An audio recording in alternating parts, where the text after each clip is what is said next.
Well, guys, today we are sitting down with Arlen Roth.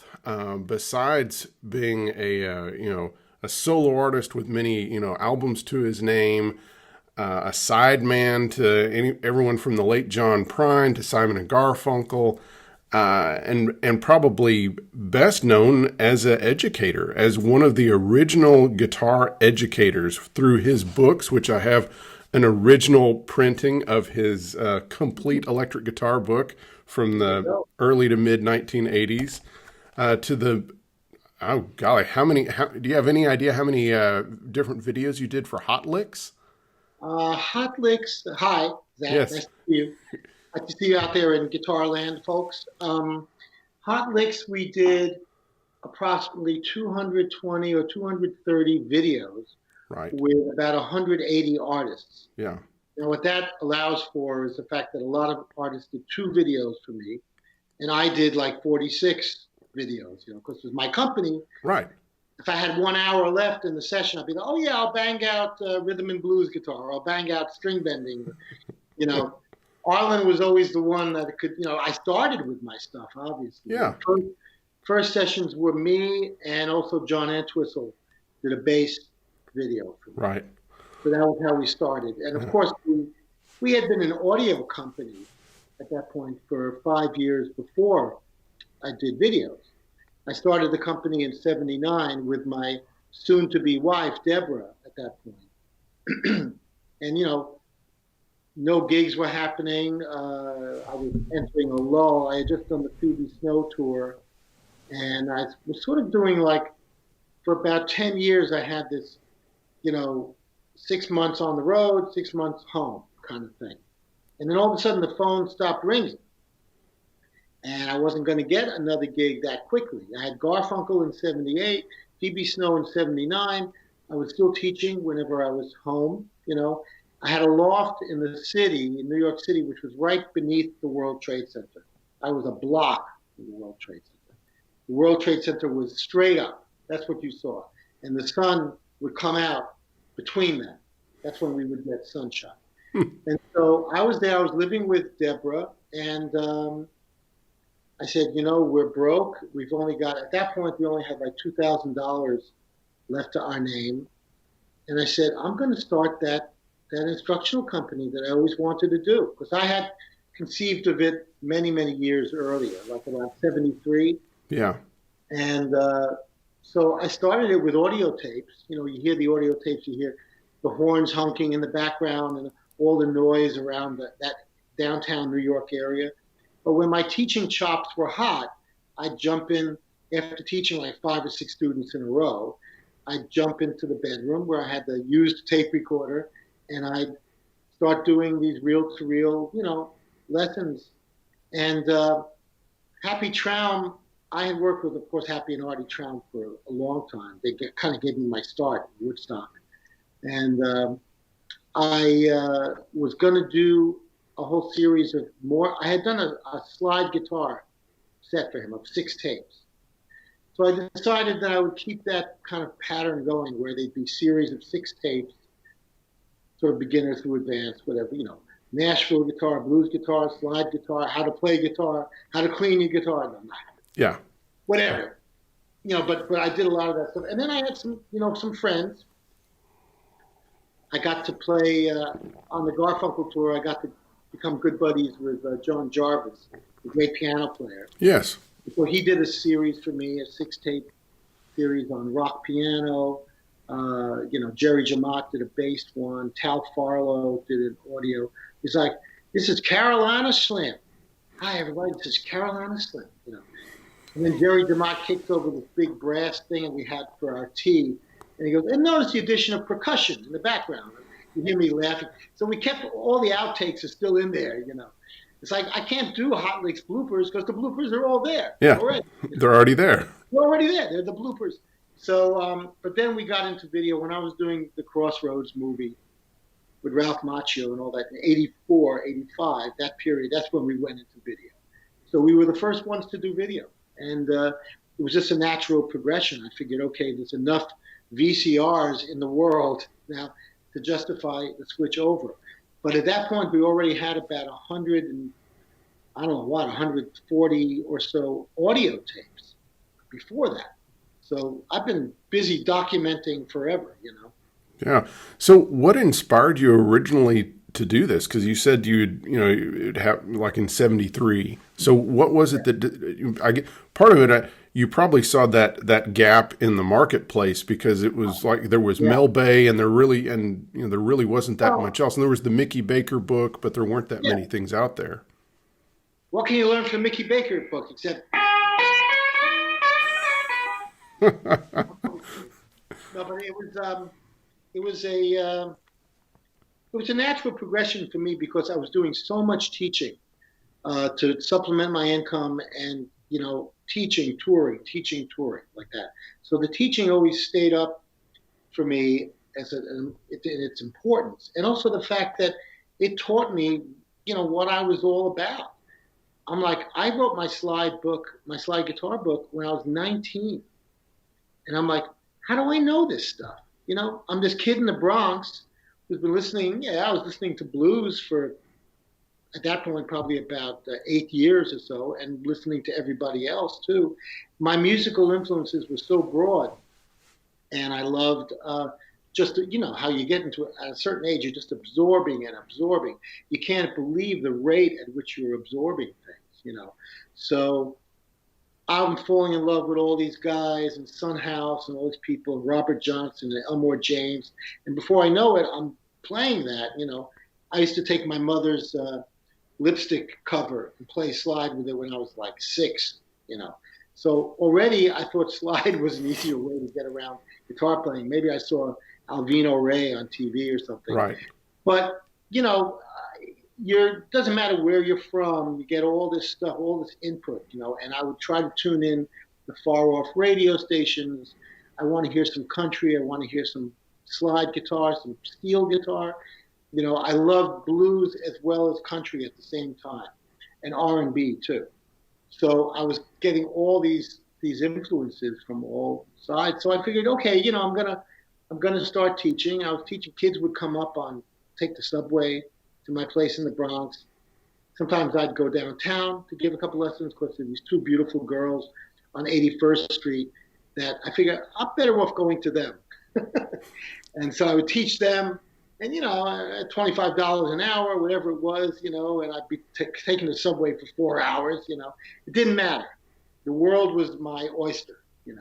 And so I loved the teaching, and of course, once I started writing the books, that really got me excited. It got me turned on. Something about holding that book and knowing that you created this thing, and that every new idea I came up with, they wanted to do another book. That was something that I wonder. Was it a hard sell to get a publisher to want to do a guitar instructional book?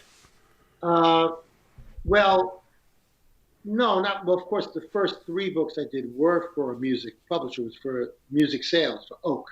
Yes. Oak. And then the beginner ones they called Acorn. Not quite an Oak yet. Yeah. But So the funny thing about that was, again, I was so young. And they had Happy called me and he said, they want to do a book, a 3-part book on pedal steel, dobro, and slide guitar. and they want you to write the slide section. Because Happy was probably touting my slide ability. And I said, well, first of all, I've got to tell them that that's 3 separate books. People don't want to pay. At that time, it was like, my God, $11. Oh my God, $11 book, for a book this thick. Right. So I go down there and I bring my National Steel and I start playing for them and I just charm the pants off of them. And I said, well, listen, you got to do a slide book, a dobro book, and a steel book, but separately. Fine, whatever you say, Arlen. Then I show them other stuff. I walked out of there with a 3-book deal. Slide guitar, Nashville guitar, because I was showing them my string bending, and how to play blues guitar. I said, you got to have a blues beginning book, And I was 19 years old. And I walked out of there, I was like, I could, kiss the sky. I was just felt so high, like, okay, now you're putting yourself on the map. Now you count. Now you're doing something that's going to contribute to the world, and people are going to know you. So yeah, and I got like I think $150 advance, and they said, "And what are you going to do with the money?" Like, little boy, I'm going to put it in my piggy bank. I can't wait to put it in my piggy bank and grow it. It's like I realized, boy, they really think I'm super young when they go, "What are you going to do with the money?" Yeah. I'm like, oh, gee, nothing. How about that? But it was a lot of fun and very rewarding, But then after that, I was kind of despondent. I mean, they sold really, really well. In fact, they broke some sales records, particularly the slide book. But I got despondent with those kind of advances, So I figured that's not going to happen anymore. I'm done with books. And then one day, like 10 years later, 8 years later, I get a call from a literary agent who said he had a deal for me with Doubleday for that book that you were just holding. Right. Yeah. So Doubleday, and I said, well, what are you going to get? $200 advance. He was like, how about $10,000? $10,000? Are you kidding me? I couldn't even pay my rent back then. So I said, sure, that's great. So we met in the Empire State Building. Arlen, it's Arthur Schwartz, literary agent. We want you to come I'll meet you in the coffee shop at the Empire State Building. So then I'm like, I come in there and there's this guy sitting there already in a flop sweat, smoking a cigarette that's like singeing his hair. He's got it up here. And I'm like, this is my new literary agent. So I said, Arthur Schwartz, literary. I said, I know you're my literary agent. You don't have to say it every time. So then I had to go to the bathroom. So I go in the bathroom and I'm in the stall, old wooden stalls there. This is really early Art Deco stuff. And all of a sudden I see his like wingtip shoes coming into the bathroom. I see his shoes. So Arlen, like if Doubleday wants to give you $8,000, what?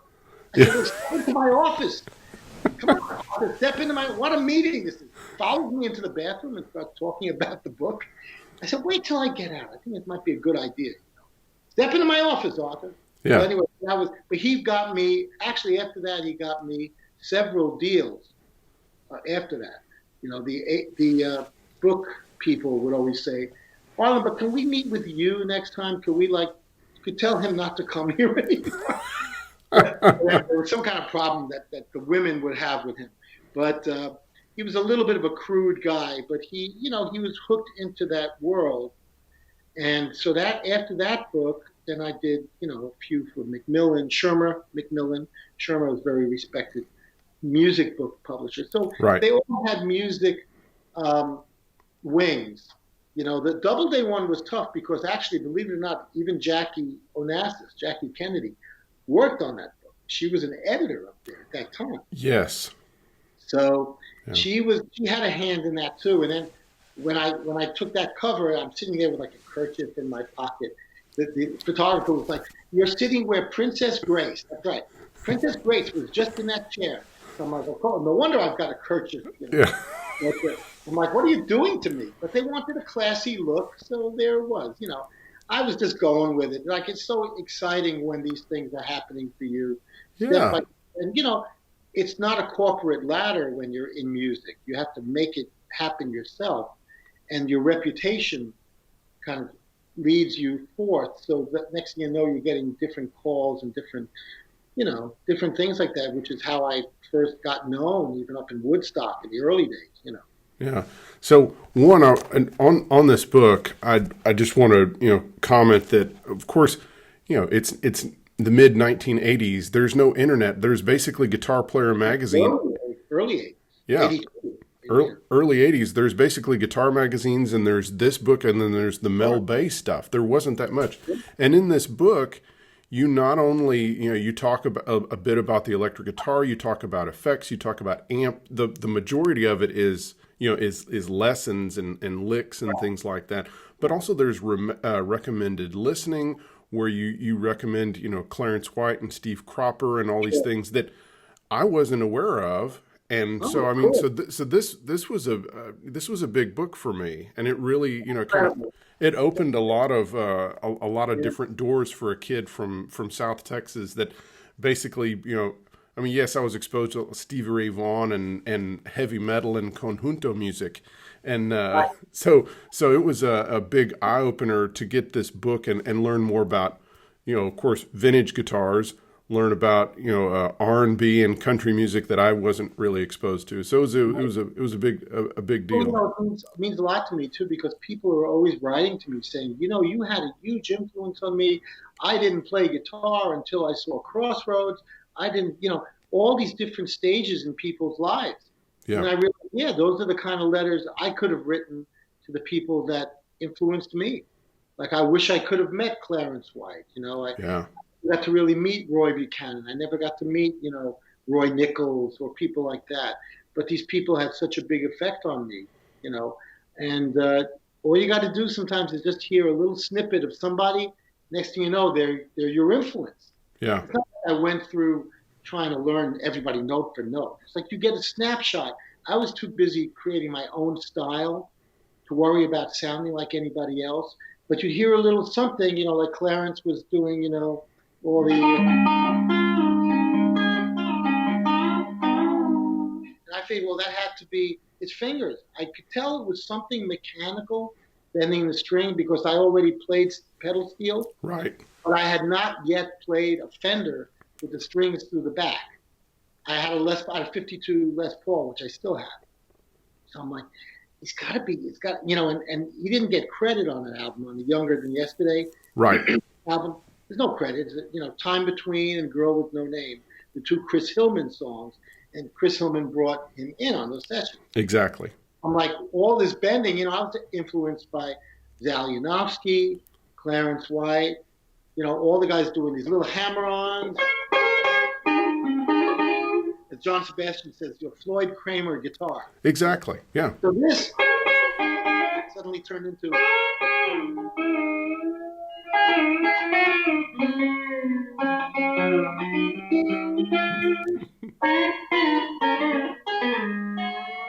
If I'm playing steel guitar, I also learned about moving those licks up and down the neck, just like you're moving the bar. Right. Carrying, part of the big sound is that you're carrying a string. The string keeps moving while you're playing that stuff. So, the typical stuff is you always hear these guys pull that kind of thing. So right away,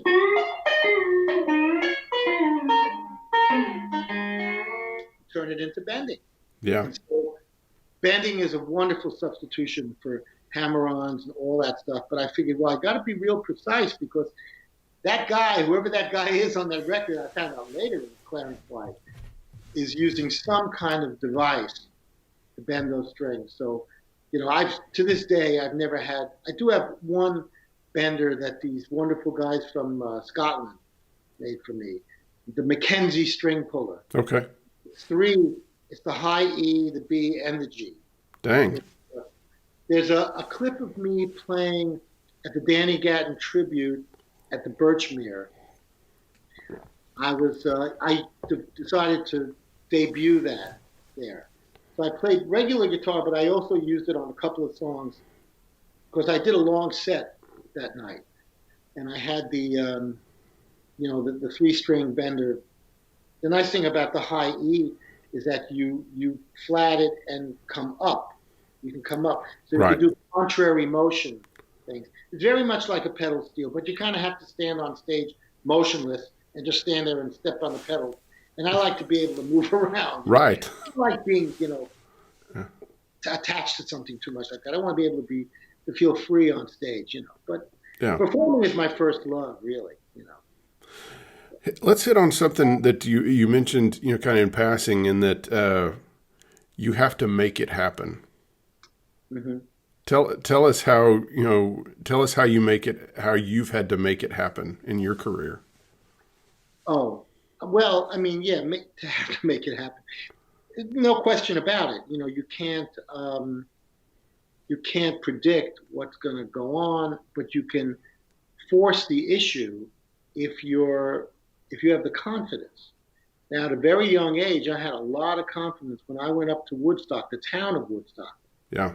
I had a band called Steel, and we were actually from White Lake, New York, where the festival, the original Woodstock Festival, was. Right. Yasgur's farm. We drank Yasgur's milk. So we put on the next year, 1970. We put on the first Woodstock anniversary concert, and there were 40,000 people there. I always say it's the 40,000 who remembered where they were the previous year. Right. Some people told me maybe they never left. I think they didn't leave. I don't know. But we played for them. We played 3 straight days. We were the only band, and so that was really cool. And so then after that, that was really the beginning of my more, quote unquote, professional career. And then as we were that band, we would go up. I was in Philadelphia College of Art, and they were living with me.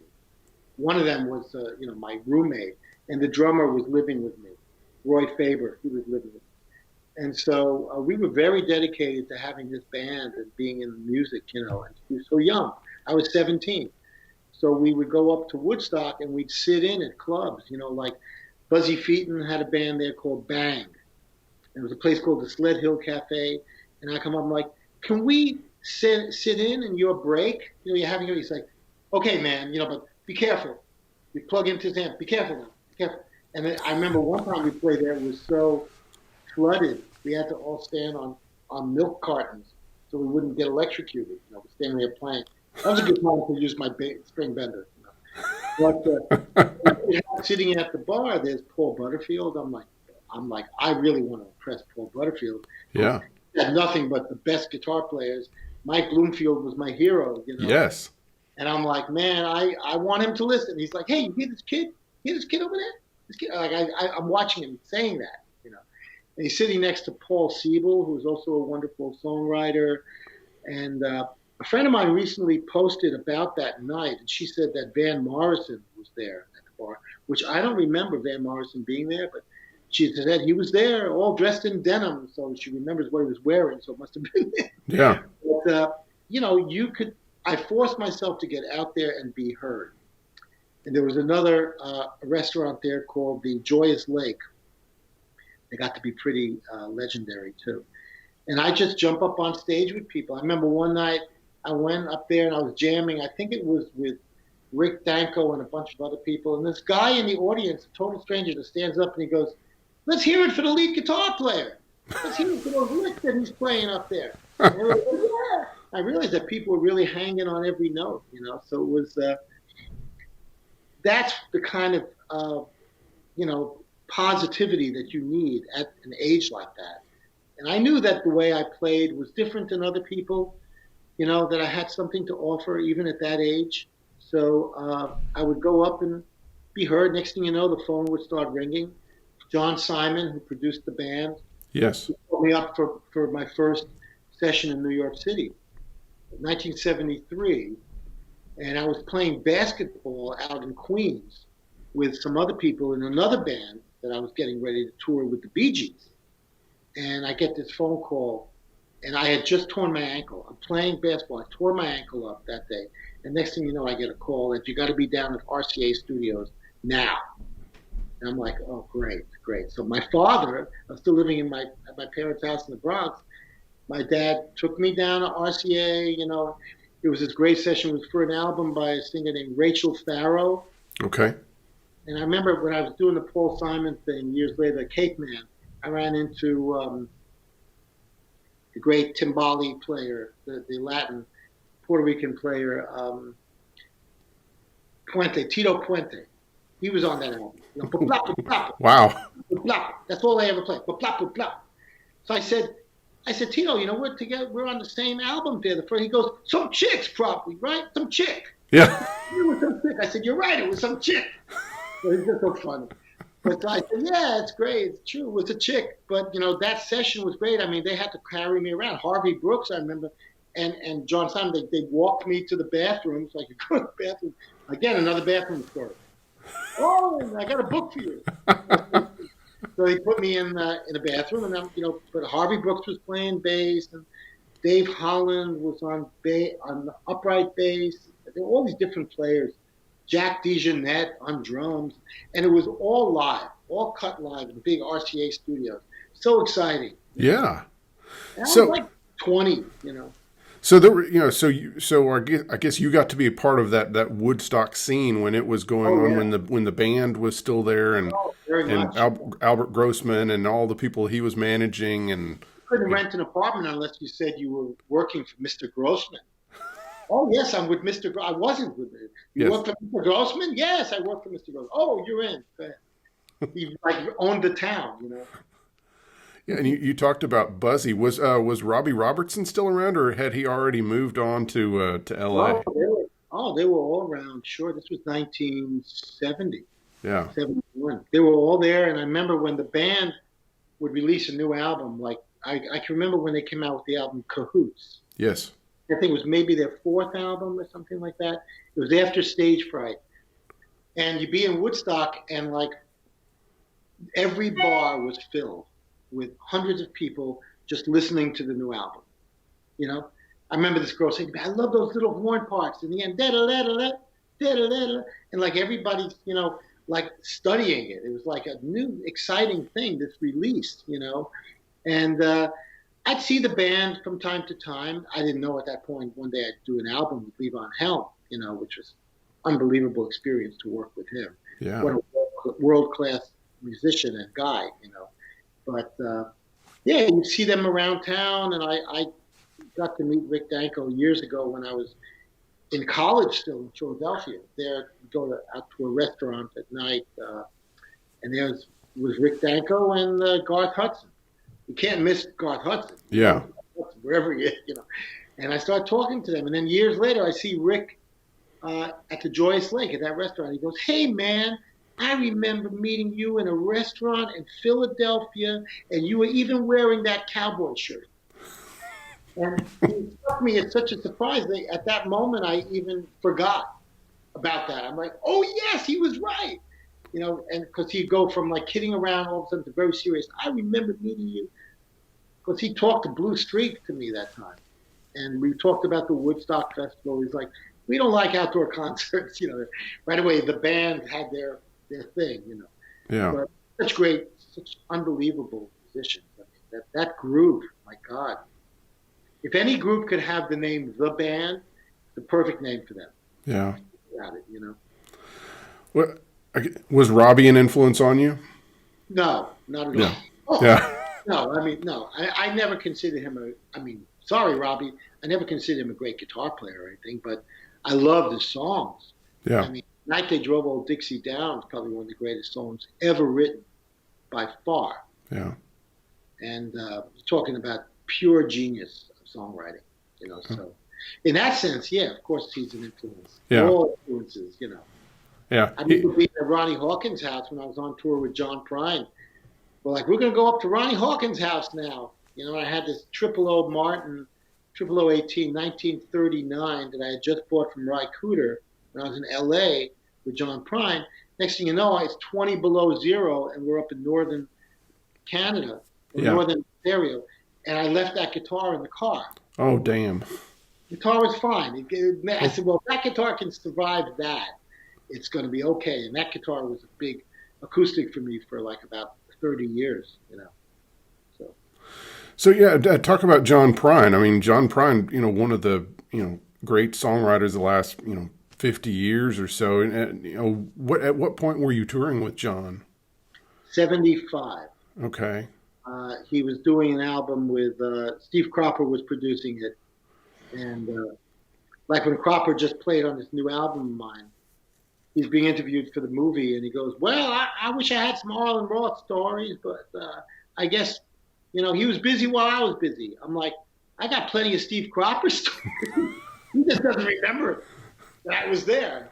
Well, I remember recording with you with Paul Rothchild. I'm like, yeah, there you go. But it was interesting because Prine had, at that point, it was like his moving from his acoustic thing to having a band. So he would do the opening of the show in a cloud of cigarette smoke with his acoustic guitar and sing, "Dear Abby, dear Abby, you won't believe this," all this stuff. And then he'd bring out the band. Okay. And do the rock and roll John Prine. Kind of almost like a Dylan thing. Yeah, like a Dylan thing. Yeah. But that was a wild tour. Oh my God, it's a big experience for me because it was the first time I'd already been on the road, but never for that extended a time. It's like 5-6 months. And sometimes you'd be in the bus for a week, and we only made $100 because we were doing one show. It's nothing. We're going from show to show. We'd go do a show and then meander for a week, and then get another show and meander again. I'm like, this is crazy. So I started going home because I was working on my books at that time. I was actually doing those books on the bus. Mm-hmm. And one day the band confronts me. We're in Idaho, and we're just driving through, and the band says, we decided we're kicking you out. You're not one of us, Arlen. You're not one of us. And I'm thinking, one of them. These guys, they're just getting high all day and all night and chasing after these girls. And I just wanted to be home. I missed the girl I was in love with, and I had work to do. And I started bursting out crying. I'm crying on the bus. I was like 21 years old, and they shocked me so much because I was practically the band leader. And all of a sudden they're telling me, "You're out." Right. And then Al Bonetta, God bless his soul, my dear friend who passed away, the manager, John Prine, we became close friends for our whole life. He comes out, he goes, "You guys are just jealous of Arlen because he's working on books now. He's got things to do other than just being on the road." And he said, "That's what you're complaining about." And that just like shut down the whole thing. And that was the end of that, And but Al was so wonderful. He had such a feel for what I was going through, for what all of us were going through, and what it was like to be on the road, and he managed John Prine and Steve Goodman. I got a chance to play a lot with Steve Goodman at that time too. He was wonderful, just wonderful, Both Chicago, born and raised, But Prine would be like, "Arlen, can you teach me another chord so I can write another song?" I'm like, "Another chord? Any chord?" That's sharp. What do you want? What key should that chord be in? I don't know. But he was great. We had a routine on stage where he'd come up, and he'd be like, he'd always be a typical folkie. You always have a string out of tune. Yeah. The thing that those folk guys always do is while they're talking to the audience, they start tuning the guitar to the string that's out of tune. Yes. And I get going, "Oh no, we better all start coming up, ladies and gentlemen." Right. So we'd be like this. And I go, "Your B string is flat."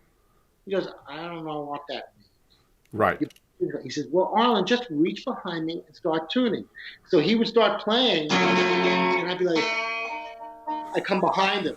And it became part of our shtick, And he was it was really funny. He was really good though to work with, but it was very kind of fresh and new to him, and the idea of a band, like those kind of guys, you got to just like stay on your feet, and because he's not playing like he's part of the band, Right. If a folk artist, a lot of times when they play the wrong chord, then they just keep on playing, they lose their place, It's like, no, we're in a band here. We got to play together. Right. Everybody is keeping time. Yeah, and keeping chords or whatever. And that's why many times you hear the band and you don't hear the singer's guitar anymore. All of a sudden, you're only hearing their voice, and the sound man has turned his guitar down. Yeah, because he's playing out of time in the wrong chords. That's true. Yeah. Or with somebody in the audience like me saying, "Take the guitar." Yeah.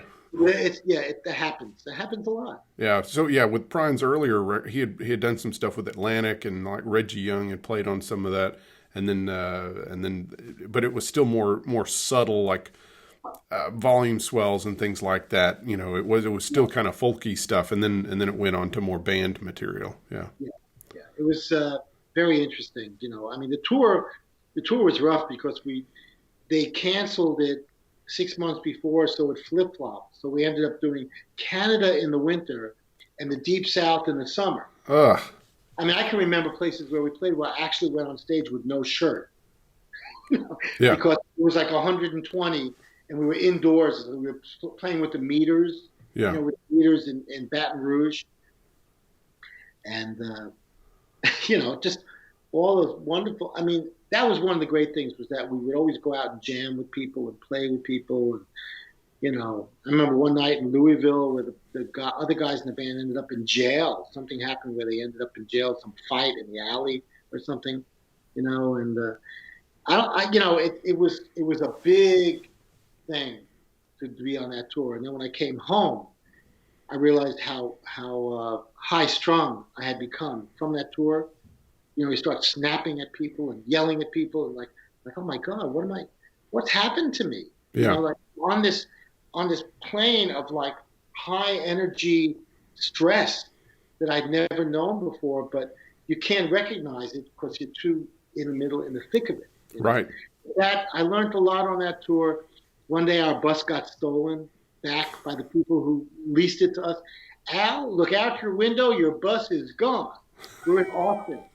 The bus is gone. It's been home for like 6 months, and everything's on the bus. We're 100 miles outside of Austin, and if you want to get your belongings, come out and meet us. So we go to the bus, we get everything. We ended up having to rent this really bad Winnebago. We did the rest of the tour on a Winnebago. And one day, a couple of months later on the tour, I'm still on tour, going from Chicago to Louisville, and the only people awake on the bus are me. I'm riding shotgun with Donnie Placco, who was our driver. And all of a sudden he goes, Sam, the bus! And the bus passed us right in the middle of the country. And he had to cross, like guns on front, 2 guns like this, and a Confederate flag. And it was this gospel guy, Sam Sermons.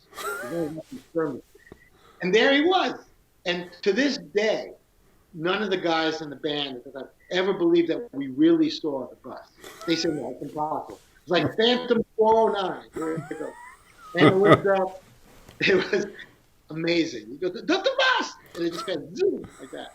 And because I didn't like, I had a hard time sleeping on the bus because you're always in the bunk or something, Yeah. Not in the stateroom. But John, it was still great working with John. And John was such a pleasure and such a great songwriter, so true to the heart and straight to the heart, And Cropper was producing that album. They flew me out to LA because I joined the band. We were rehearsing at SIR out there. I got to see Little Richard in his mirror suit. He's going, shut up, shut up, shut up. I got to see Stevie Wonder shooting pool. I swear to God, Stevie Wonder was shooting pool. How does that work? With 5 guys around him going like, what are you looking at? Yeah. I said, well, there you go. He shoots pool, okay. So I'm there with Prine, and we go to this session. There was one overdub left on the album. And I'm there. I walk into the studio. Now, I wasn't being told I was going to play the guitar, but I showed up. I'm there. At that time, I had my 54 Strat. I didn't have a Tele yet. I got the Tele while I was on tour. In the studio, there's Bonnie Raitt, there's Jackson Browne, there's the Eagles, there's Cropper's producing, they're doing vocal overdubs. And I'm there, I'm out in the hallway playing. And Bonnie keeps going in, she goes, Arlen's got the part, man. Let Arlen play on this thing, man. And I'm thinking, this is my chance to break in with all these people. And even Jackson Browne was like, your style would be really interesting to me. If I go out on the road. I'm like, yeah, it is interesting to me. Meanwhile, I ended up, whatever. That's a different story. But it ended up, Cropper goes, yeah, no, Arlen's a bad boy. Arlen's a bad boy. And he's like, come on, let Arlen do it. He's a bad boy. He's a bad boy. I mean, I'm a good player, whatever. He didn't remember this story, of course, but he let Glenn Fry do the guitar, which, he was a really nice guy. That night I met him. And Glenn took about, an hour and a half to get these like 6 notes right. And Yeah. then they bet the session pay on the Super Bowl, which let me know it must have been in January. But I was like, damn, I could have been. I mean, I was still then touring with John and Bonnie. I've known Bonnie ever since. Good things came out of that for sure. But if I had just had that one little, it was the last session on the album. I think it was Sweet Revenge. Yeah. Might have been Sweet Revenge. But Cropper, great to work. Crop is such a great guy, man. It's unbelievable. Such a pleasure to work with him on this new album too. Yeah. So then you were working with Art Garfunkel, and then you end up with Simon and Garfunkel on one of their big world tours. Who was the other guitar player on that? Was it Sid McGuinness or who was? Yeah, Sid from the David Letterman show. Yeah. And so was that kind of your biggest taste of touring with Simon and Garfunkel? It was certainly the biggest tour because we had 107 people and we were playing stadiums every night. And it took me a while to realize that every night I would see a different crew, that they were leapfrogging the cities. Right. Like they'd be tearing down Chicago while the other ones were putting up Milwaukee. Right. Like that. And, many buses, 13 or 14 buses. And one day we finally came home and it was, we play at Giant Stadium in New Jersey. We're finally home. We're all there with pregnant wives, everybody waiting for us. And that's an exaggeration, of course, but it's kind of like that. Certainly in my case, it was true. And we play, we did a rehearsal, sound check, and then we go back to the hotel, which was the Hyatt Hotel in East Rutherford, like right there in the middle of the marshes, the wetlands. And we walk in, we're so used to being catered to the whole tour. Everywhere we went, there was food. So we walk in and there's food all over the place. There's all these tureens of food. So we start grabbing plates and we're taking food and we just sit down. This makes sense, right? Bagels and lox. Oh yeah, we're in New York. We miss all this kind of food, So we sit down and this woman says to me, she goes, so how do you know the bar mitzvah boy? I'm like, we're in a bar mitzvah? This is not our food? This is like we just horned in on this whole thing. I said, well, he's about 5 feet tall and he's our lead singer. Yeah. But it was really crazy. But I said, oh my God, hey, everybody, this is not our food here. They still didn't mind that it was like the Simon and Garfunkel tour, eating food at this bar mitzvah. But so funny, And that was, we did that. We were doing all the stadiums. And the European swing was not that big. We did like France, Switzerland, and Israel. Israel was fantastic because we got to tour all around Israel. And we went into the Dead Sea and we put on this black mud. And we're all posing like mussels, and everybody else had swimming trunks, but I didn't realize we were going to be doing that. So I still had that skinny little 80s underwear, and everybody's looking at me like, what's he wearing, He's got his underpants on. I'm like, and I just shaved and I'm burning from the salt water in the Dead Sea, shh. But it was amazing. A lot of fun. Richard T was in the band and great horn section, and I got to do all these great solos. I got to play a lot of solo stuff on that tour. Nobody else had solos, but I had this long, sort of country rock solo that would go from Kodachrome to Maybelline, and it was really, really a lot of fun. Some of those great songs. And of course, Paul at that time was my student. Right. Before that, he was my student, which really meant more. It wasn't like I was giving him lessons. It was more like inspiring him and giving my ideas and working together on his songs. So excuse me 1 second. I dropped the pick. But, you were giving him some tools to help him in his songwriting. Right. Yeah. And it was great because he would very proudly show it to me like the next day. He'd be like, "Look what I did! Look how I put this into the song." So he loved getting those little tips and little nuances that he needed to really collaborate. That's what he did. He'd say, "I'm stuck. I'm stuck here. This song just seems stuck." And then I come up with what I would have thought of as an obvious change, and he's like, "Wow!" Like it dawned on him that was the right thing to do at that moment, but it might have been totally different, like jumping up a key and a half or something where I just as a listener would right away jump in and have a new suggestion. But that was great about working with him. I felt very honored because the 1 hour guitar lesson would turn into like 3 hours of teaching. I'm just not teaching, I'm working together. Yeah. So let's talk more about hot licks. So of course of course I remember seeing the ads even for the audio tapes back in Guitar Player magazine and such. And so you made that you were doing the books, you were doing the audio tapes, and then again I guess living. Pardon me. Making a living. Making a living, exactly. That's what we all have to do, right. And then, of course, you said you were inspired by working on the Crossroads movie, and at that point, you felt like, that I guess you had been around cameras and sets and all those things enough to where you you just felt more comfortable with. It wasn't really that. I mean, it just happened to coincide. Okay. Making the video transition, I was still teaching Ralph Macchio out on Long Island. We hadn't started any filming yet. I was just teaching him stuff I saw him 4 days a week, 2 hours a day for 2 straight months. Wow. And, I realized that it wasn't he wanted to really be a guitar player. I said, well, this cannot happen in 2 months to make him that good, because I was showing him classical, I was showing him slide, I was showing him electric, fingerstyle. I'd be like, cut, and he'd go, I know, I missed the B string. Because they had me sometimes in the director's chair directing those scenes. Walter Hill was so sweet. The director was like, Arlen, you know more about this than me. You sit in the director. I'm going into my trailer. You direct the scene. I'm like, what? Yeah. I'm in the middle of a Mississippi cotton field, and all of a sudden they're looking at me like, okay, like you're directing. It's wonderful. Yeah.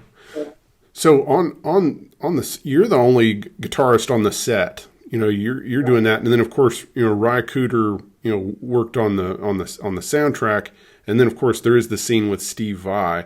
It's funny. That movie is a big favorite of guitar players. Guitar players love that. Yeah, never stops. There's always some new thread on Facebook about who played what. Right. Yeah. It gets silly, but what was just one of your favorite memories from the film? Oh, God. Besides getting to direct some scenes. Yeah, that was a great memory for sure. I mean, it's just so much fun. I mean, of course, a lot of the stuff that went on behind the scenes was really incredible. Like me and Juke Logan, the late, great John Juke Logan, right, who played all the harp. And later on, Cooder replaced it with Sonny Terry and then replaced me with himself. Mm-hmm. But I came up with all that stuff. I played all those things.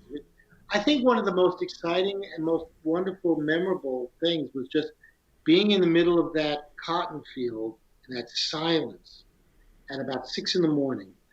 and then telling me, okay, we want Ralph to be playing on the scene while he's walking down the dirt road.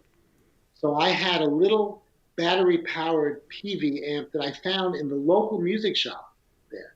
And Hartley PV always goes, I love that story. So Hartley, it's got this little battery-powered PV because we're a million miles from any electricity. I even told Walter Hill, I said, what's with these telephone wires? This is supposed to be the 30s. And Robert Johnson, those are telegraph wires. There's one skinny little telegraph wire going for like miles. And they got all these wonderful locations in Mississippi, So I just remember being there and coming up with this piece, that slide piece that he plays at the Crossroads.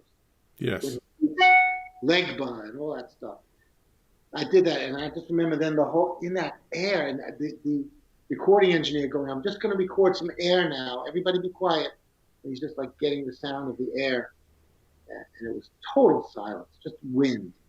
And then everybody just clapped. I played, and everybody clapped for me. And all I did was improvise. You know, I didn't write anything. That was writing. I made it up on the spot. Right. I did what I knew Ralph could fake to. You know, I didn't. I knew what he already knew from my teaching him for 2 months. You know, it's like I taught him like March, April, and then we started filming in May. But the first thing we did was, I went out to LA, and me and Cooter we recorded the original ending. At least we started working towards it, which I have on SoundCloud. I have that tape. I discovered this tape was full of all the stuff that me and Ry Cooter did, which is phenomenal stuff. Me, Cooter, Jim Keltner on drums, which I think my favorite thing was about getting to play with Jim Keltner, my favorite drummer by far, and Jimmy Dickinson on piano.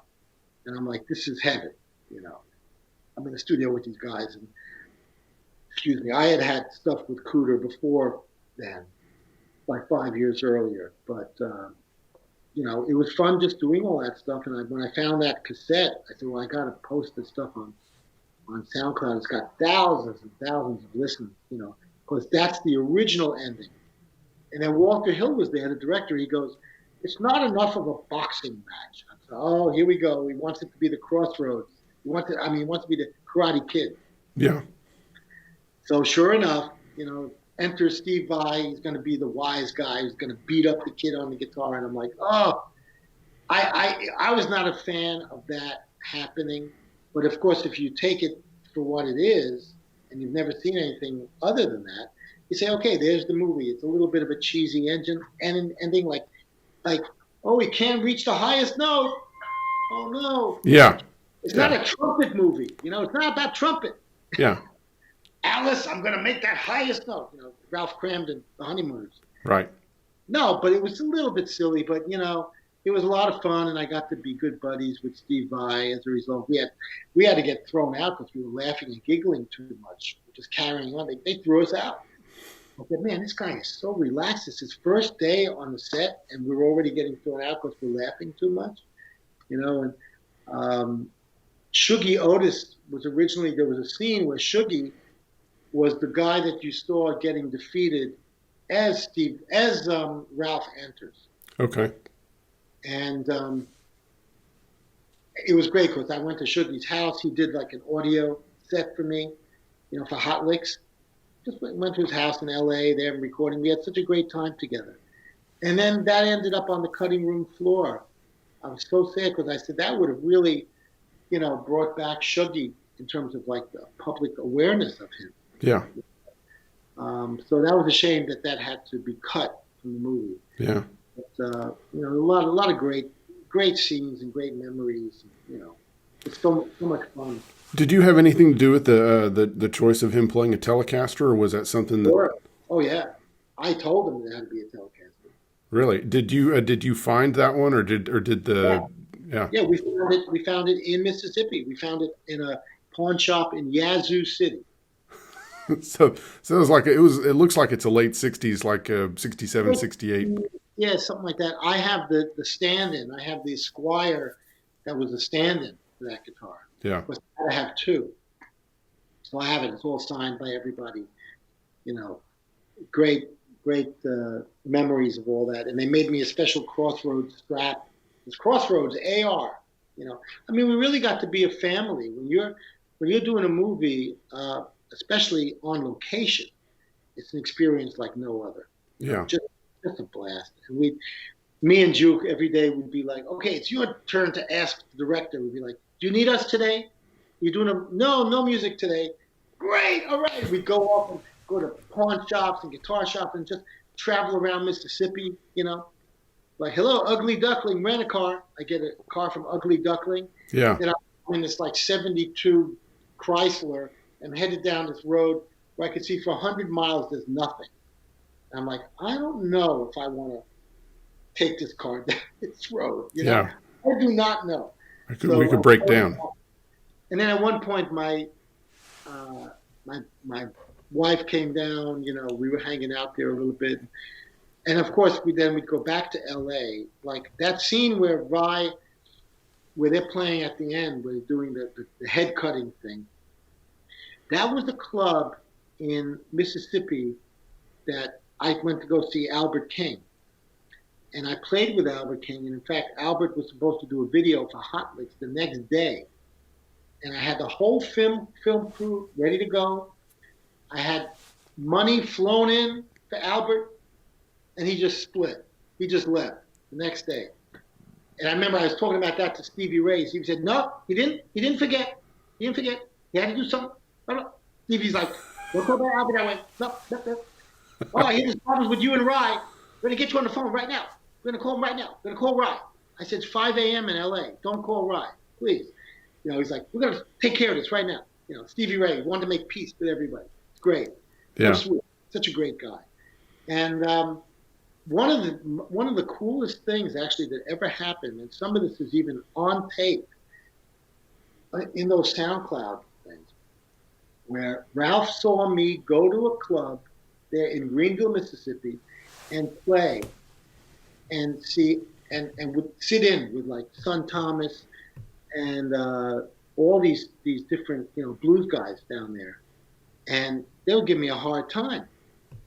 You know, they were giving me a hard time, and Ralph says that thing that Arlen just went through, because he came with me.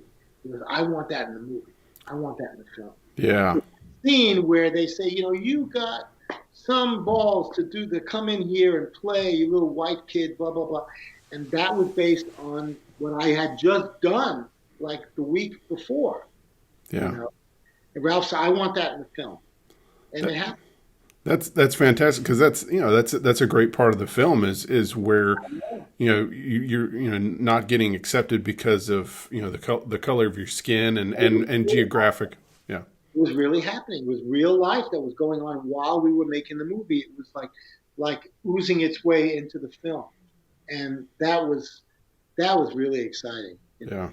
And the fact that me and Juke, we just travel around eating barbecue and finding old guitars and visiting people. It's just hanging out with Little Milton, in his bus, and Bobby Bluebland. Bobby Bluebland was there. Yeah. When we closed the back room, he goes, all right, let's break it out. Right away, they were all expecting all kinds of contraband to be happening. Right. But it was just what an experience, what a rich experience, to be chosen for that was really incredible. Yeah.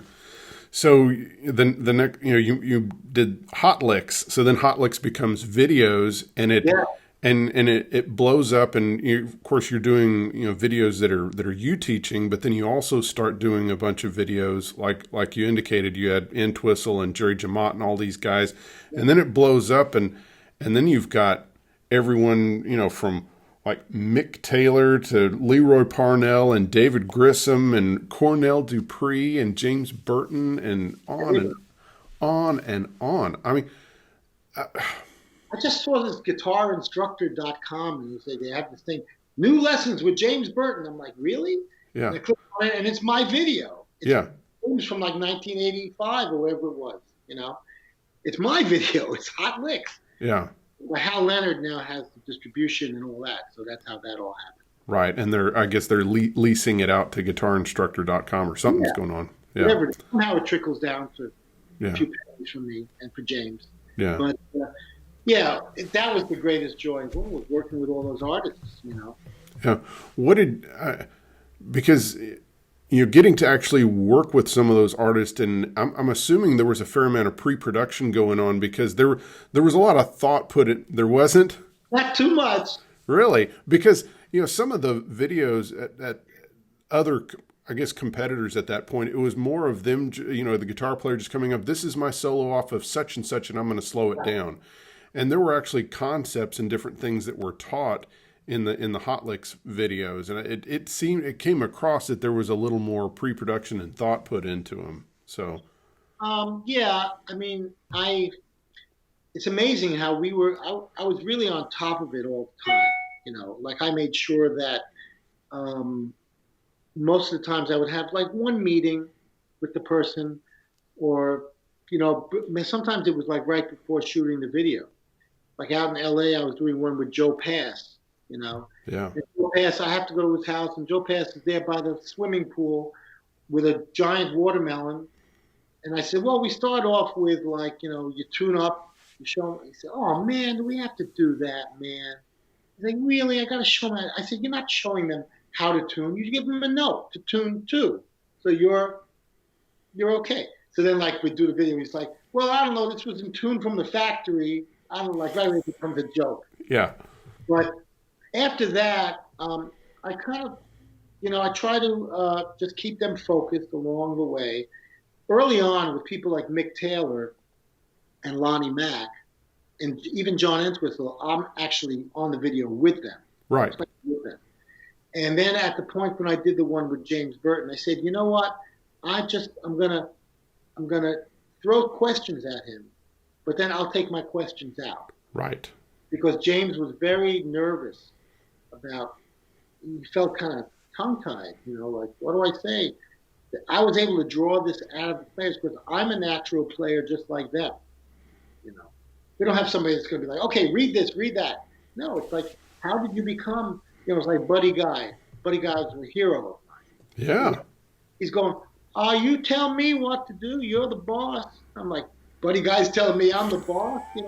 I'm like, Buddy, just go, just start. And of course, 90% of those blues guys, they always have to teach the same T-Bone Walker lick in every video. I'm like, we could just make a T-Bone Walker anthology just from all the blues guys. Yeah. But Buddy, all those things was such a joy. The wildest video of all time was Junior Wells. Okay. Watch that. Okay. I haven't seen that one. Yeah, you have to watch it and think about what I went through to do that video. Get him out of the hotel first. Get him down to the session and into another hotel. And we're walking down Broadway, 46th Street, 48th Street, and I said, he goes, oh man, there used to be one there. There was one there, and there was one right there. I said, what, music stores? He goes, no, liquor stores. I said, liquor stores? You know where all the liquor stores were? And like, he goes, I just need a Panagen. I just want a Panagen. This is like 10 a.m. Right. The whole pint, and I swear he didn't even drink any water that day. Gin just kept him straight, And he's telling the story about first playing with Muddy Waters. It's more like blues philosophy watching his video. Then like after 20 minutes, he goes, whoop! He play that whoop! One harp note, You think that's easy, or whatever. Yeah. You better watch yourself. He's like, it's so cool. Yeah. But Jay Giles said to me, he says, man, that is the greatest little piece of Americana I ever watched. He says, you could do a video with me anytime because I saw that you did that with Junior Wells. So, I mean, this flow of the artists and the musicians and what they were watching, and that, in the early days, I had to chase these guys down. Nobody wanted to do a video right. talking about what they were about. Next thing you know, they're chasing me. Oh, I got a record deal. Now I want to do a video with Arlen Roth. I play two guitars at once. I've got two necks like this. People aren't going to buy that. They're not going to learn to play that way. Right. But the joy of it was I'm documenting these artists, just like what you're doing now with me and what you've done such a good job at. Well, thank you. Yeah, no, it's true. I mean, I've watched your Reggie Young video 3 times already. Oh. Wonderful. So, you realize at certain junctures, it's like when I was doing a lot of those more elderly jazz guys, Yeah. I got Tal Farlow, and I got Joe Morello on drums, and I got Sal Salvador, and I got Mundell Lowe. And Mundell was so great. And Charlie Bird, he remembered teaching my classical teacher. He's like, yeah, I'm a big, tall woman from the Northwest. I'm like, that's right. Shirley Dewald. She was the woman who gave me a few classical lessons, but then when I bought an electric guitar, she kicked me out. Of course. She said, oh, you cannot own an electric guitar. But she gave me a great respect for the right hand. I was like 10 or 11 years old, and I would take lessons from her down in Greenwich Village. But, yeah, Charlie Bird, Tal was wonderful because Tal did some audio tapes for me before the video period. Tal was just so great. And then, went on Joe Pass and people like that. And George Benson was the last one I did for Hot Licks. Yeah. And that was fantastic. What a great guy. I saw him at the Long Island Guitar Show, and he just started buying video. He had an armful. He goes, Emily's my girl, Emily Remlin. Yeah. He goes, and Tal's my man. Tal's my man. And he's holding all. I'm like, they're yours. Take them. 2 weeks later, I'm in his house shooting video with him. Yeah. Well, there's a couple. I've seen many of them, but there's a couple of them that were all-time, favorites of mine. And one would be of course, you already mentioned the James Burton one, and that one was just because, really you only had his recordings, and and you were just trying to pick it off the, off the record or whatever. At that point, we had played together. And Yeah. In fact, we had the same lawyer. Which was kind of a crazy thing. But my lawyer at that time just wanted all his favorite guitar players. Can you get me Dwayne Eddy? Can you get me James Burton? Like, sure. And we're all like one little happy family. Yeah. New York lawyer, Yeah. but who loved guitar. But yeah, James, you were going to bring up a video. Or... Oh, I was, the James Burton one was just, phenomenal. And yes, I could tell even from the beginning that he seemed a little nervous. I mean, he of course played great, but you can tell that, he didn't really, yeah. I'm going to show an example. I'll show an example. Yeah. And next thing, I'm going to show you an example. He has high voice, Yeah. Dwayne Eddy used to do a great imitation of him. Like, yeah, it's James Burton. He had that really nice high voice. James is so sweet. But if you watch the beginning of that video, we did a thing where he's walking down 48th Street. Yes. Right? And he looks in the window of Rudy's Music, and we took the whole window and made it all James Burton. Right. And all Hot Licks. And he's there, you go like, yeah. We used to do this thing. Like if you see me in like a paisley jacket, he'd go, come on, let's go see Thumbs. Let's go see Thumbs Carlisle play. I'm like, James, I'm in the middle of performing here. Come on, go see Thumbs. He took me away from the crowd. I'm there at the NAMM show. Yeah. And I'm wearing this silver jacket. Next thing you know, I'm there with James and Thumbs, who I love. I love Thumbs Carlisle. Yeah, what a great player. What an amazing guy. Yeah. So Danny Gatton, the both Danny Gatton videos are great, but the second one, the rhythm guitar one, was rhythm. Yeah, that was such a. I think that of all the instructional videos, that's one that really had a big impact on me. Just all the things he covered, and also it was so much easier to digest, of course, in the 1980s than his first video where he's really playing quite fast, but he's using. First video was 89. Yeah. The second video was 94. Yeah. Strictly rhythm. And yeah, the entertainment value of that is so high. He was having such a great time and being Mr. Entertainment, come on out here, Road Hog. Yes. When he called me Road Hog, I'm like, oh, I love him. Yeah. We were such close friends at that point, So there's nothing you could say or do that would stop us from just having a good time. And he had the whole band there, he had Tim Bieri and John Prine on bass. So fantastic, and no, it was absolutely brilliant. Yeah. It's one of those things where you don't want to miss a second of it. Yeah, it blew my mind to see him. He had that weird Art Deco, crazy looking Telecaster. Toilet seat. Yeah, with a Vibrolux, and he had a little rack mount delay unit, and the tone that he had was just so fat, and it was just I guess he had such a great touch on the guitar. Oh, of course, yeah, and of course, when you have those Barton pickups, which can be very powerful and strong and very searing, it takes a while to get control over that sound. Of course, it's kind of like chrome. It's got flash and chrome and brilliance to it. But Danny liked that, and Danny turned me on to those pickups and that kind of sound. In fact, I had a flame guitar, my first one. Yeah. He set that guitar up for me. He put in the pickups. He did everything for me with it. And he was just, how could you not end up being influenced? And also just the joy of knowing him as a friend Wasn't easy friendship to hang on to. He was sometimes very hard to reach, out of commission for long periods of time where you couldn't reach him. But then you'd get him, like he'd call each other sometimes really late at night, like 1 a.m. And we always had this greeting thing. Of course, if he respected you, he'd pick up the phone and go, "Why, I'm gonna, I'm gonna," and then I have to come back at him with that too. Yeah.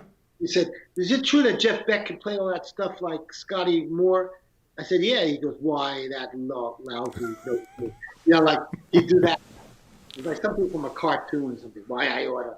Right. But he had a wonderful sense of humor. And of course, when we did the Conan O'Brien show, we had such a blast, And he just, a terrible, terrible loss. Yes. Gigantic loss. And I couldn't believe it. He was the soul. The reason we really became friends was the first time he saw me with my family, when he saw my children and me. And then, okay, now I get it. There's Arlen. Okay, now we can really be friends. We loved this car. We were into the vintage cars. Right. First time I ever met him, we coming up to New York when he was on the cover of Guitar Player. Remember when he had the mask? Yes.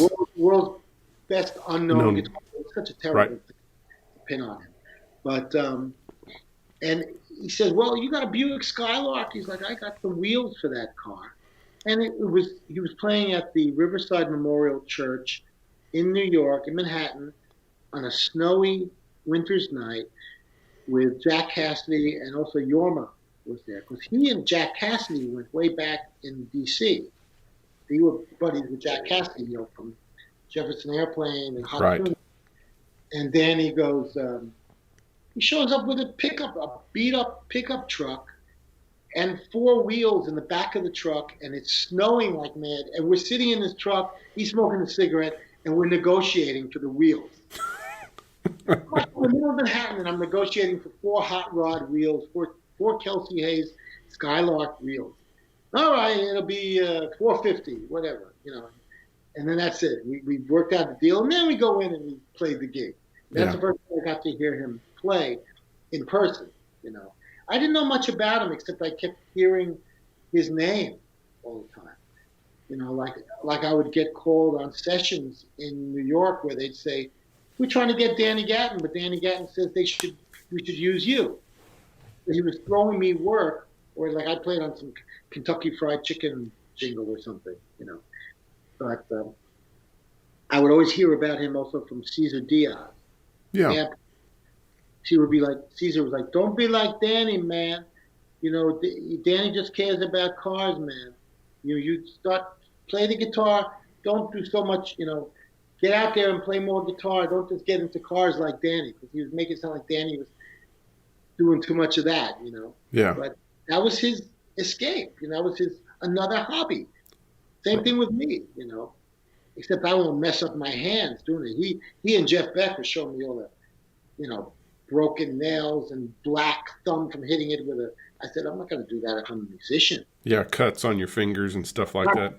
Yeah. Not only to the fact that I don't know how to do any of that stuff.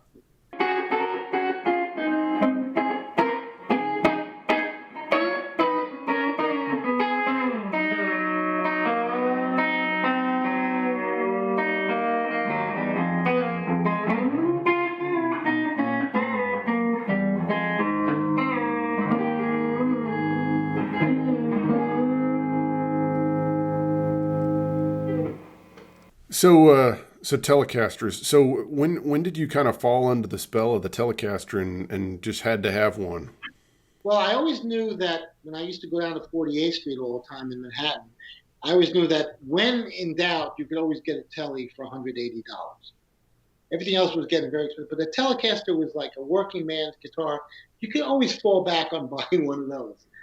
And then when I saw that picture of Jeff Beck on the old Yardbirds album with the Esquire with the black pick on it. I'm like, "Oh, wow, that looks really cool." Yeah. So I wanted to get one of those. So when I was on the road with Prine, I was already playing a 54 Strat, which, it's ash. and it's got very much a Telecaster kind of neck. So it wasn't. It was already. I was like kind of playing Tele, even though I was playing a Strat. You Yeah. know. So then when I got my 53, a friend of mine, Howie Emerson, at that time, told me, "Oh, you want a guitar like that? Call up this guy in Boston." Gave me the number of this guy, and the guy drove down with a Volkswagen. I was living on 82nd Street near Central Park in the city, and the guy came down with a Volkswagen with like 9 Telecasters in it, vintage Teles. He even had a '59 Sunburst bound Esquire. Yeah. The thing was anywhere from $200 to $400. Oh, golly. Yeah. He couldn't find a parking space, so I actually went down and I just played the guitar acoustically, which, by the way, I've actually used that 53 Tele for acoustic overdubs because it's so resonant. Close mic, I was able to do acoustic overdubs because we didn't have an acoustic on hand. So I said, well, I like this one. It just feels right and it sounds good on the street. I didn't even plug it in. Yeah. And I paid $400, boom, that's it. 53 Tele. I still have it. This is the Nacho Caster #1 that I also love. And the Tele has been retired from live performing pretty much. There's a video on YouTube of me. There's a Roy Buchanan tribute, me and Jimmy Weeder and G.E. Smith. Yeah. At City Winery in New York. And this guitar was not functioning right. There was something wrong with the jack. So I actually brought the 53 out that night. And, it's a non-radius fingerboard. It's just all curved going all the way up. So I said, oh, yeah, now I remember what that felt like, But that guitar still sings. It's just there's something about those. And it's paper light, really, really porous. Very, very resonant. And, I love Teles. I love Strats. I love Les Pauls. I love 335s. I love them all. But yeah, Telecaster. If I had to have one guitar, it would be the Tele. Yeah. So again, Nacho, who a lot of people know him from, he wrote the Blackguard book, and he's a famous collector in Spain, and so so did he make this specifically as a copy of your guitar? Not that I know of. Paco Pascual brought it to me 10 years ago, 9 or 10 years ago, and it certainly has all the elements that my guitar has, except it's also got the in-between position. You get a little bit of an overdrive. What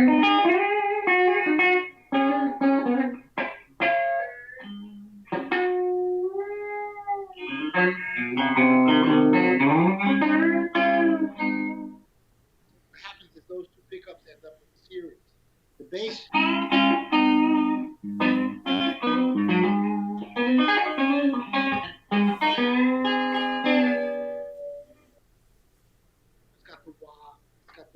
The volume has to be very fast. As Danny used to say, make sure it has an aggressive knurl. The Danny's guitars, you cut yourself. Right. So yeah, I love this guitar. I've used it live now for 10 years, And the treble, they're Lawler pickups.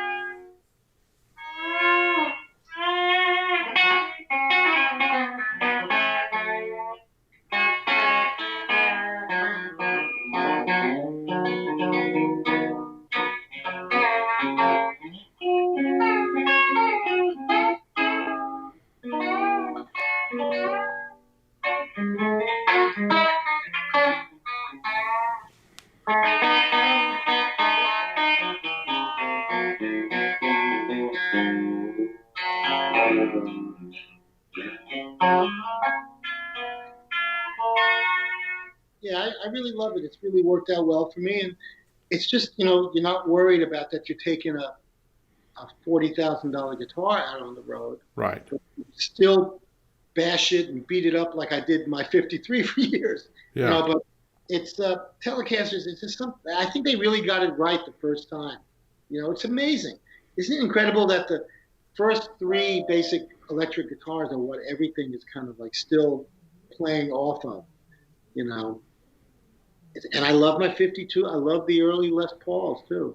I can't bend behind the nut. I can't do the volume as well. If I do the volume as well, I have to play with one hand because the controls are far away. Right, right. So whenever I specify to have a guitar made, I like to have 3 pickups on Teles now, and you know, and I have to have a really fast volume and tone knob, and you know, hopefully if I get the position, if you have 3 pickups, position, you know, 4 and position 2, that you can also pull up on a knob and get like an overdrive. I have the Warren guitar like that. That's the one with the flames. Yeah, And what not you, the first one, but yeah, go ahead. and what you're, just so I make sure everyone understands, when you're talking about an overdrive sound, you're talking about the 2 pickups in series so that it's much higher output, so that it hits the amp harder. They become like a 2-rail, like a humbucker. Right. And also what happens is, yeah, the noise canceling in that position. And my new Delaney guitar, signature guitar, that's got all those positions. Yeah. So you get about 7, 8 sounds, you know, that are, it's great. And you don't have to, I used to change guitars so many times on stage, and I come to a gig with like 5 or 6 guitars. Right. I want to be up here just with one, and maybe one in case I break a string, and I've got my guitar that I use for slide. Yeah. So I go to a gig with 2 guitars, maybe 3 tops. Yeah. So now the Nacho guitar you're playing today, is it wired in the middle position to be that series, or is it the standard vintage style? Or actually, well, what happens is the middle position is both. Right. But when you have it in position 2 or 4, well, 2, there you get the humbucker. Right.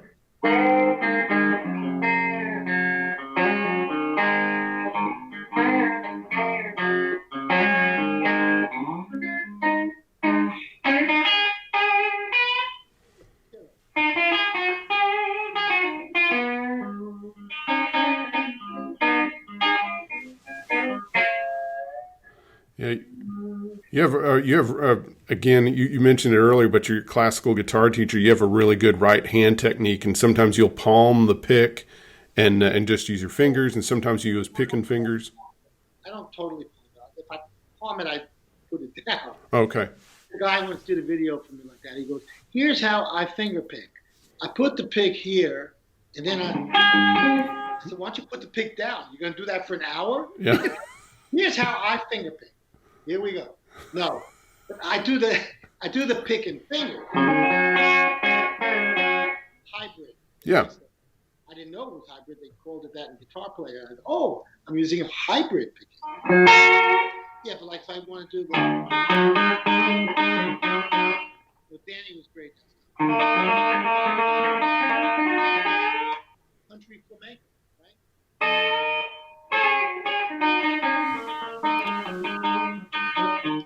Where did all that start? It starts with Buddy Guy. I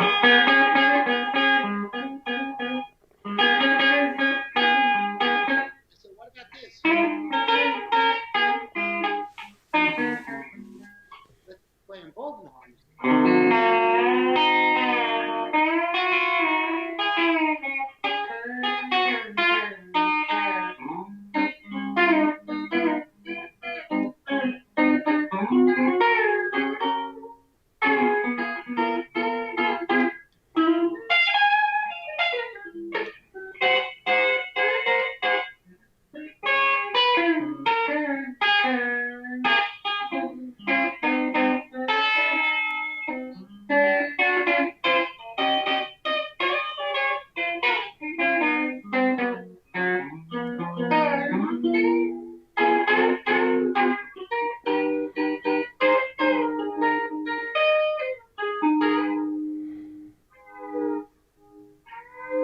Yeah, that's 2 pickups in that overdrive thing. I'm a big fan too of the bass setting, the neck setting on a Tele. I find that I use the treble less and less as my ears start to hurt me more and more. Yeah. But I mean, you know, the treble thing is great. You know, like Roy used to do was he had the Telecaster, so when the bass pickup had the resistor or whatever it is, where it gets really quiet. So the minute he switched to the bass pickup, the whole band would come down. Be really, really quiet. But I'm the opposite. I use mostly the bass side. The neck pickup. Then I kick in. Yeah, then I kick into the treble pickup later on. Yeah. Because it's too loud, too harsh. I'd rather make it easier on myself and also easier on the audience, because if I'm going to start hitting false harmonics, like squeals and stuff, whoa, yeah, that takes its toll. Yeah. It does. Looks like you had like a Dunlop green pick. One of those. Yeah, I don't know if I like the thickness or if I like the greenness. I don't know. The Green New Deal, the Green New Pick. Yeah. And are you still using tens? Tens, always tens. And what I noticed a lot of times when I'm playing rhythm, those kind of patterns, I realized I always notice that my index finger nail keeps getting worn down. And I realized that it's nail down, pick up. Nail down, pick up. That if I was just using a pick, I'd probably lose it. Yeah. So I could grip it nice and easy and stay really down close to the strings. So it's nail up, nail down, pick up.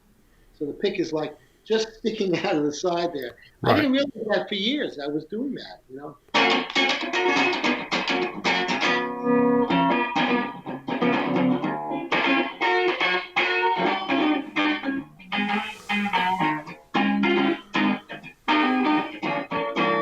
And are you using the point of the pick or are you using the rounded end? It's the point, but it's slightly angled. Okay. It's hard for me. Again, these are the things that I learned when I'm teaching. Yeah. I didn't know that I was doing this, but this is what I'm doing. That was the great thing about teaching back in the early days. We were talking about before how I got into the transition and knowing what I was about.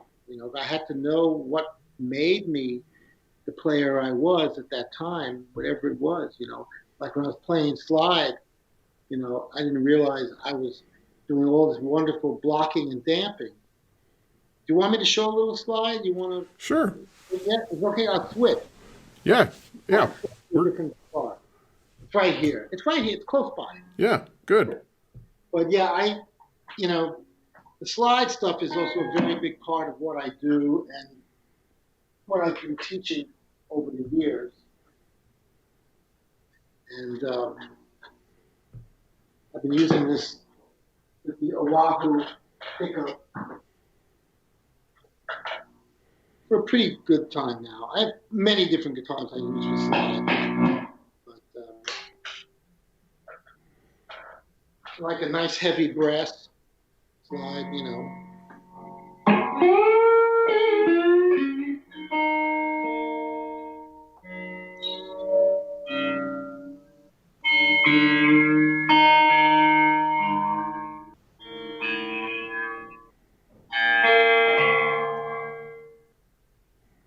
E-tuning.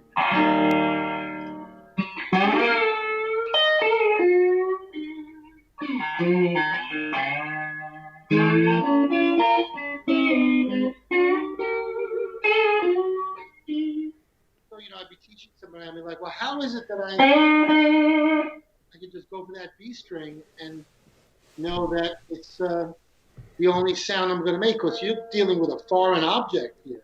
I realized, I'm stopping 4 strings with my thumb. I'm stopping the high E with my ring. And now, only the B can ring. Right.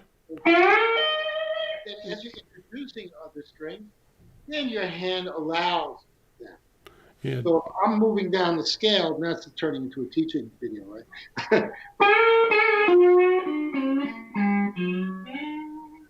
Yeah, dampening is everything on slide. Yeah. More about what you don't play than what you're playing. And so the thumb becomes this dampening tool, and even as you come down, I still finger pick with these fingers. And the thumb is blocking only if I want constantly. Then the thumb comes into play, keeping time. Yeah. And I save it for the bass notes. Yeah. So yeah, it's just, slide was, believe it or not, the natural progression for me. I went from classical to slide. And so when they told me they wanted me to do that in Crossroads, that the kid was a classical player, I said, okay, well, that's actually the progression that I went from classical into lead guitar, but also into slide, always slide. And that was, amazing how that kind of worked. Even when they called him Lightning in the movie, because he heard that this guy in college used to call me Lightning. So he took up on the name Lightning. So it was my nickname. But yeah, I mean, it's a great discipline, and this also has that in between setting where we're using this pickup and that, and it's like wired in series. So then there's your overdub.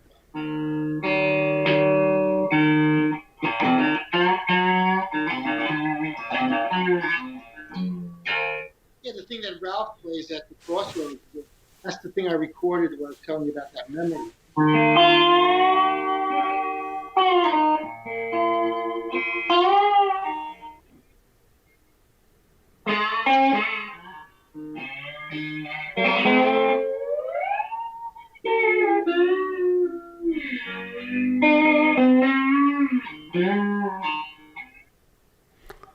My first album, a piece called Landslide.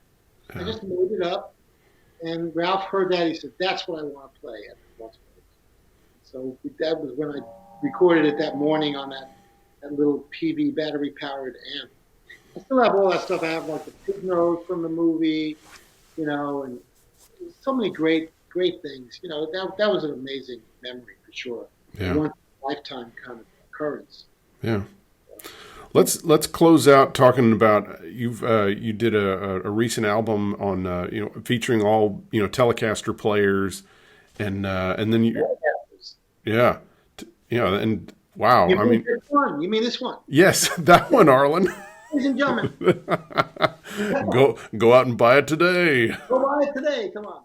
But wait, there's more. Yes. You get Painted Black, Yes. Stones album, Slide Guitar Summit. Yes. With all the best slide players.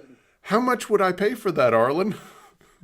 I really don't know, but today. So, and then you what's the current album that album has Brad Paisley and Albert Lee. It's got everyone and their dog on it. All the great Tele players. My dog on one track. Yeah. You hear Penny. No, but there's Albert Lee.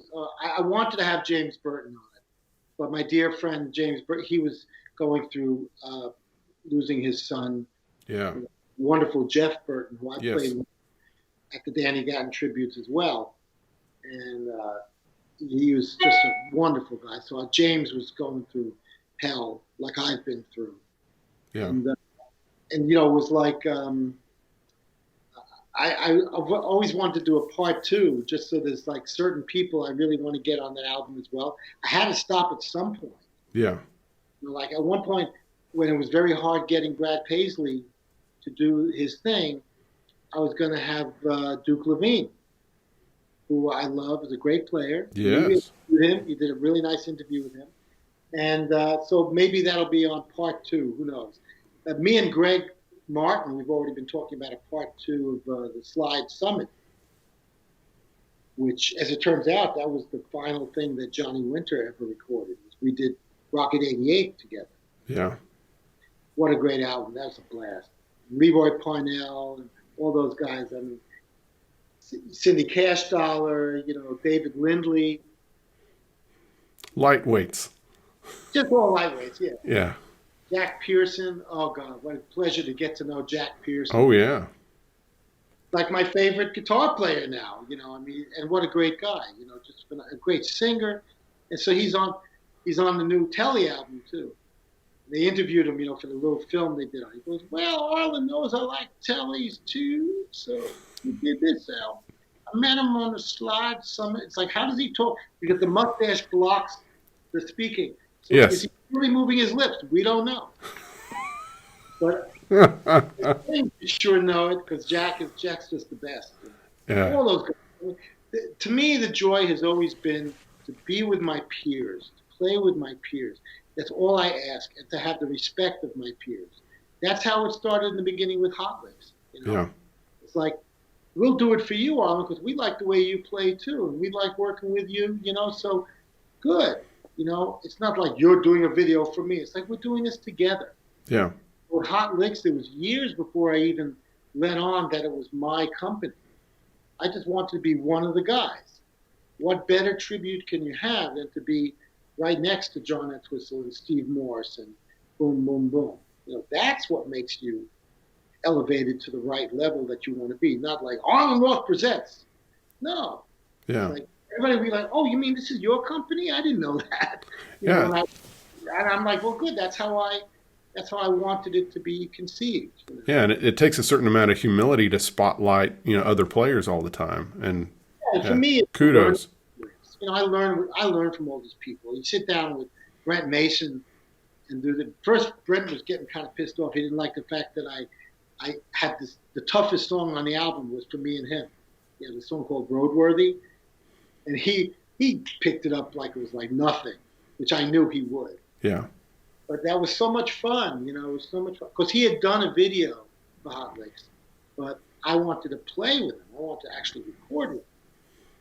And that's the joy of it, really.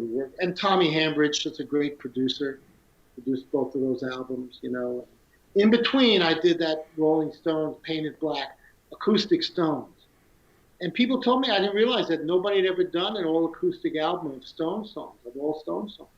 So, of course, a lot of it's from that period of the Stones when they were playing a lot of acoustic. Right. A lot of 12-string, As Tears Go By and things like that. I love that period of the early Stones. Yeah, where it was, the acoustic was more featured in it. Yeah. And Brian Jones was a big part of it. Yes. With great guitar parts, so that's a whole other era. When you talk about the early Stones, it's like 50 years ago. Right. I was the first kid in America to recognize Charlie Watts. I was in the store buying I was 11 years old. I was getting my first electric guitar. And there I look up and there's Charlie Watts. And I knew right away it was him. They were playing their first New York gig that night. He's in the store. It was a store called Ben's Music.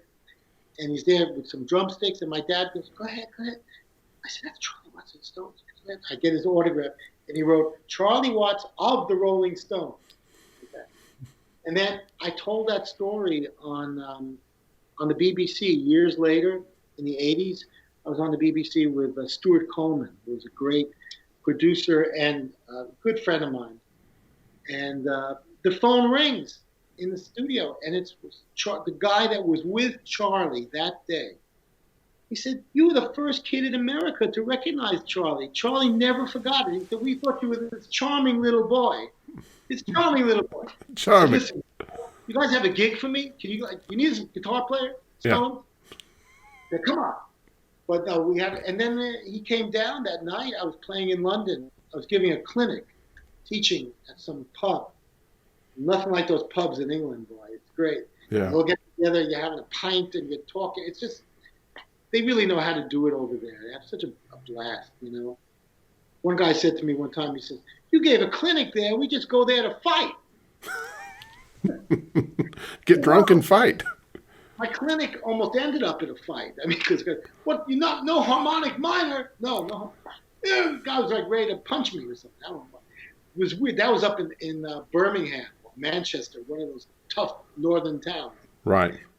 But he came down that night and saw me play, and it was just. There was supposed to be there was a legend that Mark Knopfler was going to sit in with me that night. He didn't show. So, whatever. I did a lot of, Yeah. Well, Arlen, I really appreciate you doing this. This was fantastic to kind of get to sit down and interview you and kind of get more of your story, because pleasure.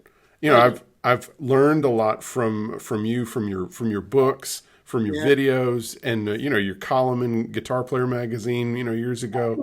That column really.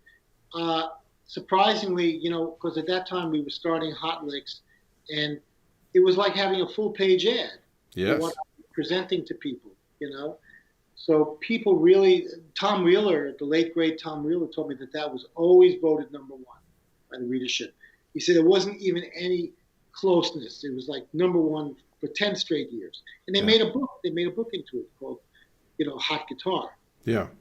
And you do know that I did those online lessons for a bunch of years for Gibson? Yes. Yeah. Yeah, yeah. Yeah. Are those still available? Are they still out there? From what I understand, they are actually still available Okay. on it, but you kind of have to weave around. It's like they call it like the archives or something like Okay. that. Because those were great. They were great. I would bang them out. I Yeah. did one day I did 70 in one day. And I remember the guy wrote down unbelievable output. I'm seeing him write. Well, they were only 5 or 7 minutes apiece. So I'm like, okay, let's go on. Next. Give me another guitar. Boom, boom, boom, boom.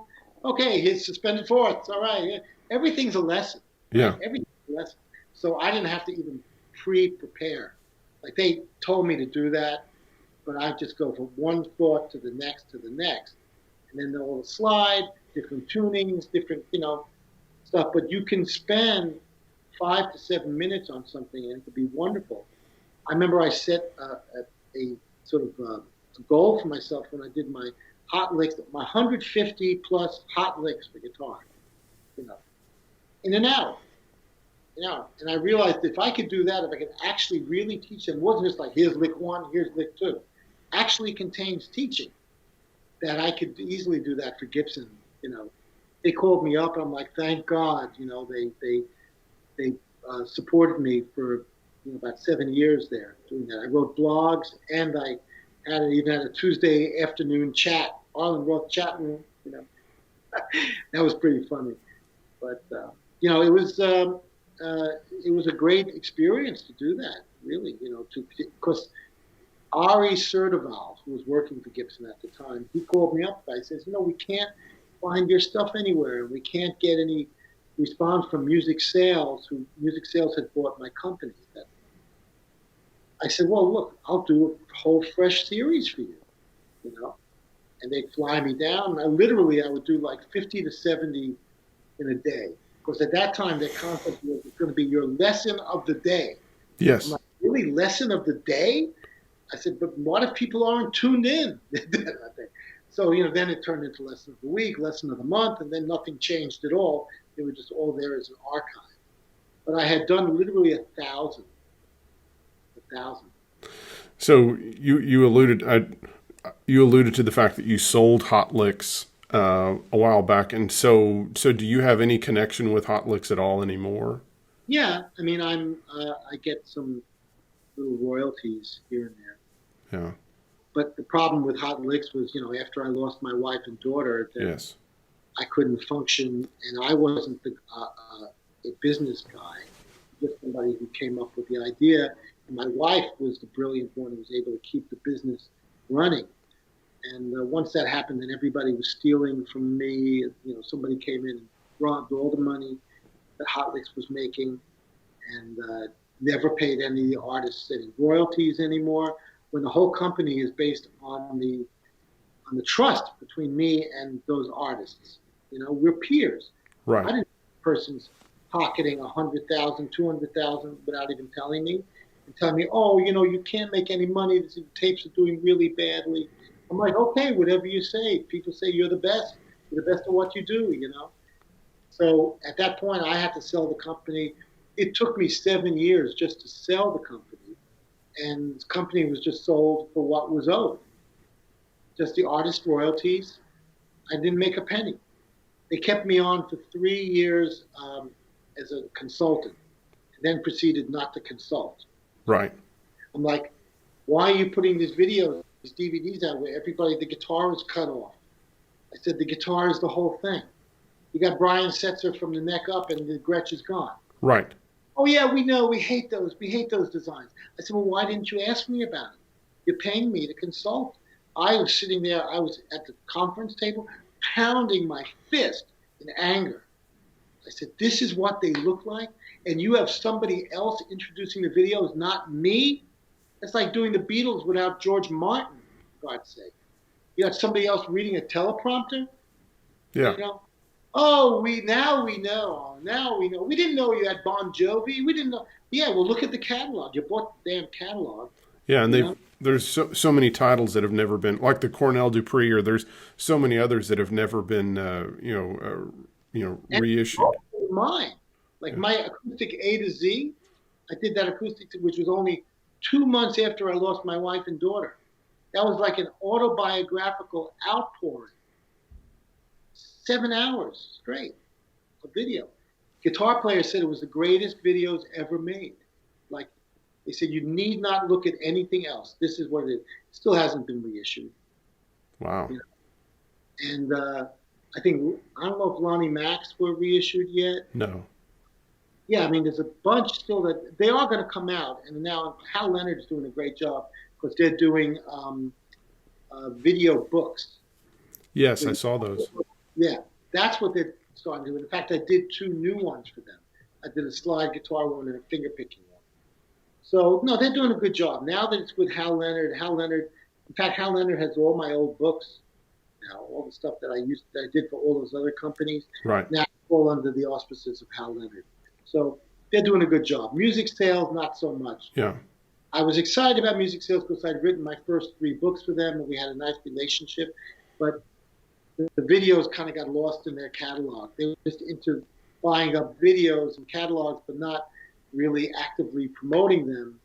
My company was all about Hot Licks. That was it. So that was my baby, you know. Yeah. So now, the legacy though is still there. People know what I did, and I keep going on. I keep teaching. I've done a few lessons now online for Sam Ash Music.